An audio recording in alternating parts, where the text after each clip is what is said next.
All right, guys, since our last post, we're in much better shape. Found out that the brushes we put in the starter were wired backwards and it was turning the motor backwards.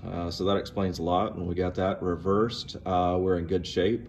We still have the valve cover off, which I think is going to deny the fuel pump of its pulse that it needs. But we put some WD-40 into the carburetor. We did pull the spark plug and turn it over, and unfortunately, I mean, it's got spark, but we're not able to get a fire. So take a look.